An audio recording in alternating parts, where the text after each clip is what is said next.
Hello everyone, आज आपण या व्हिडिओमध्ये लहान मुलांमध्ये जे सुरुवातीला दात येतात किंवा दात निघतात तेव्हा होणारे जे त्रास आहेत त्याविषयी चर्चा करणार आहोत. हे दात जेव्हा निघतात तेव्हा कोणती लक्षणे असतात किंवा त्यावर घरगुती उपाय काय ठरू शकतो किंवा हे दात कोणत्या व कितव्या महिन्यामध्ये मुलांमध्ये निघायला सुरुवात होते. दात निघत असताना त्यांना होणाऱ्या वेदना किंवा येणारा ताप, जुलाब किंवा उलट्या या प्रकारचे त्रास त्यांना दिसून येतात. तर त्याच्यावर होमिओपॅथिक किंवा आयुर्वेदिक उपचार काय आहेत हे आज आपण पाहणार आहोत. आता पहिले पाहूया की दात कितव्या महिन्यात येतात. दात हे युजली मुलांना 4 ते 6 महिन्यांमध्ये येतात. आणि काही मुलांची ही ग्रोथ कमी असते किंवा त्यांची जी ही प्रोसिजर आहे दात येण्याची ती थोडीशी लेट होते. तर 7 ते 8 किंवा 8-9 महिन्यापर्यंत लहान मुलांना एकतरी दात येण्याची शक्यता असतेच आणि हिरड्या वगैरे सुजतात आणि दात येऊ शकतो. आता हे झालं लहान मुलांमध्ये कितव्या महिन्यामध्ये त्यांना दात येतात. आता आपण दात येतात त्याची लक्षणे काय आहेत किंवा दात यायला लागलेत ह्याची लक्षणं काय आहेत हे आपण पाहूयात. तर जेव्हा दात येतात लहान मुलांना तेव्हा पहिल्यांदा त्यांच्या हिरड्या सुजलागत दिसू शकतात. तुम्ही जर बघितलं साधारण आधी जेव्हा मुलं असतात तेव्हा त्यांचे हिरड्या आहेत त्या पातळशा दिसून येतात, पण जेव्हा दात यायला सुरुवात होते तेव्हा त्या थोड्याशा जाडसर फुगलेल्या दिसून येते.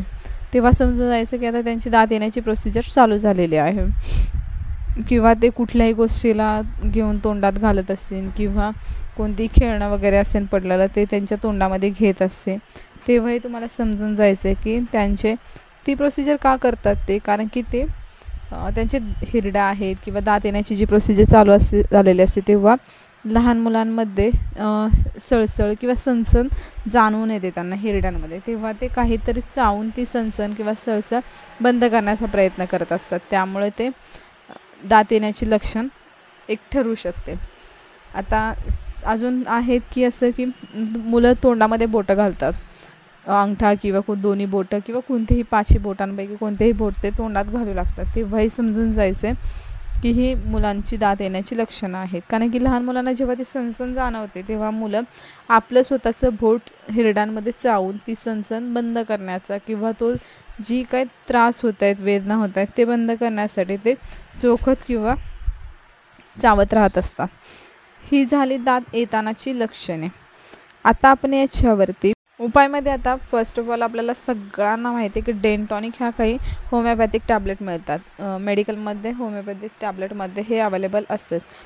खूप साऱ्या लोकांना हे माहिती पण असेल की डेंटॉनिक आपण द्यायचे, पण डेंटॉनिक हे 6 महिन्याच्या नंतरच द्यायचं आहे. 6 महिन्याच्या आतील बाळांना द्यायचं नाही आहे. कारण की तुम्ही होमिओपॅथिक मेडिसिन देताय, तुम्हाला वाटत असेल की ते हे चालू शकतं, पण 6 महिन्याच्या आतील बाळांना हे चालत नाही.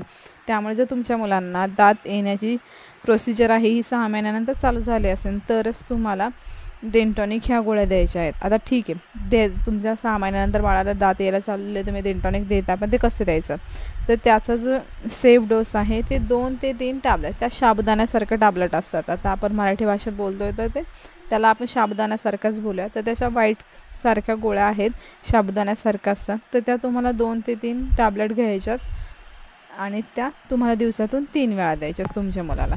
जर त्याला कोणती दात येतानाची सणसण झणझण ती तोंडात बोटं वगैरे घालत असेल तर तुम्हाला हे द्यायचे. त्याच्यामुळे काय होतं की लहान मुलांमध्ये जी काय दात येताना वेदना होतात किंवा सणसण वगैरे होतात तर ते शांत होते किंवा कमी होते. तर त्यामुळं मुलांना दात येण्याची जी प्रोसिजर आहे ती सुलभ किंवा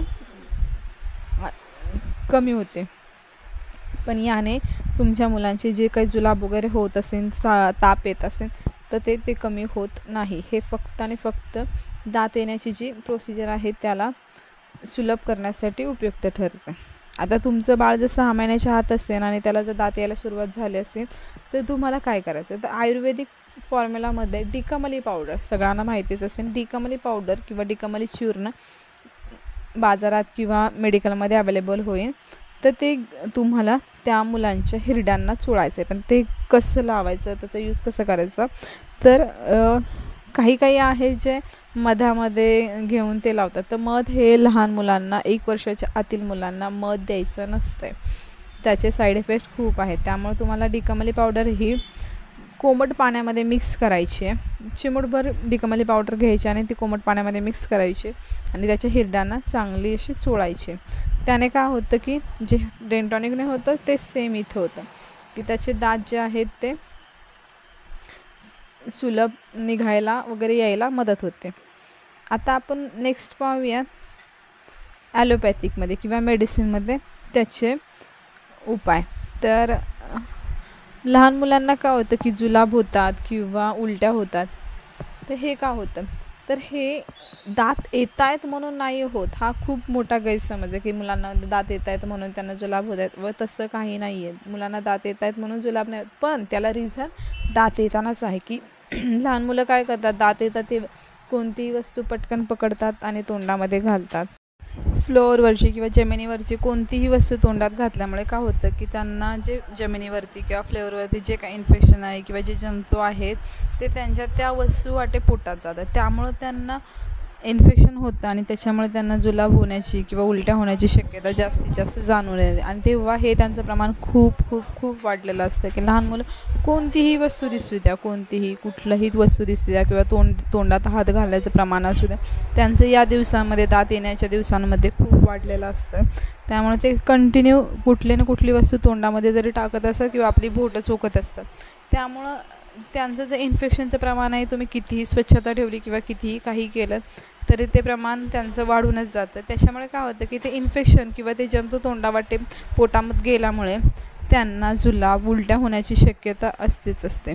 आणि 6 महिन्यानंतर काय होतं की लहान मुलांना आपण वरचं फूडही खायला चालू केलेलं असतं, थोडं थोडं ते त्यांना पचनी पडत नाही किंवा त्याचा सराव होण्यासाठी त्यांना वेळ लागत असतो, तेही रिझन असतं त्यामागे। तर तुमच्या मुलांना दात येताना जर अशी काही लक्षणं दिसून यायला लागली की त्यांना जुलाब होत आहे, तर तुम्ही त्या डिकमलीचा पावडरही यूज करू शकता आणि डेंटॉनिकही देऊ शकता। पण त्याचबरोबर तुम्हाला मेडिसिनही द्यायचे आहेत।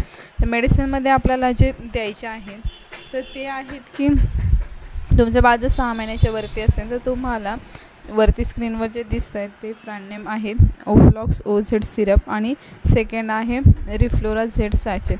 तर हे 2 मेडिसिन तुम्हाला त्यावेळेस यूज करायचे। तुमच्या मुलाचे वेट आणि वयानुसार तुम्हाला ते मेडिसिन यूज करायचे आहेत। ओफ्लॉक्स OZ आणि रिफ्लोरा झेड सॅचेट हे दोन्ही मिळून तुम्ही जेव्हा यूज करता तेव्हा त्याची जुलली आणि उलट्या नक्कीच थांबून जातील। पण आता तुमचे बाळ जर 6 महिन्याच्या आतील असेल तर तुम्ही काय यूज करताना त्याला दात यायला सुरुवात झाली, त्याला जुलाबाचा त्रास होतो आहे, उलट्या होत आहेत, तर तुम्ही काय करा, तर अशा वेळेस तुम्हाला काय करायचं आहे, एंट्रोजर्मेना म्हणून ओरल सस्पेन्शनच्या काही रेस्पूल किंवा ट्यूब भेटतात मेडिकलमध्ये, तर तुम्हाला त्या 1 रेस्पूल पूर्ण 1 रेस्पूल त्यांना द्यायची आहे 6 महिन्याच्या आतील बाळाला जर जुलाब वगैरे होत असेल। आणि नॉर्मल जुलाब जरी होत असेल, दात येत नाही आहेत पण नॉर्मली होत असेल तरी तुम्ही ते एंट्रोजर्मेना वापरू शकता। असं नाही आहे की हे जे मेडिसिन मी तुम्हाला आत्ता सांगितले ते फक्त आणि फक्त दात येत आहे तेव्हा जे इन्फेक्शन नाही, कोणतंही इन्फेक्शन होऊ द्या, जे काही जंतू होणारे इन्फेक्शन आहे त्यावर तुम्हाला ओफ्लॉक्स OZ सिरप आणि रिफ्लोरा झेड सॅचेट हे 6 महिन्याच्या वरतील मुलांना द्यायचं आहे। आणि एंट्रोजर्मेना ओरल सस्पेन्शनच्या रेस्पूल तुम्हाला 6 महिन्याच्या आतील बाळांना द्यायचं आहे। व्हिडिओ संपूर्ण बघितल्याबद्दल धन्यवाद। आपल्या चॅनलला सबस्क्राईब करा, प्लीज सबस्क्राईब करा, बेल आयकॉनवर क्लिक करा आणि लाईक करा।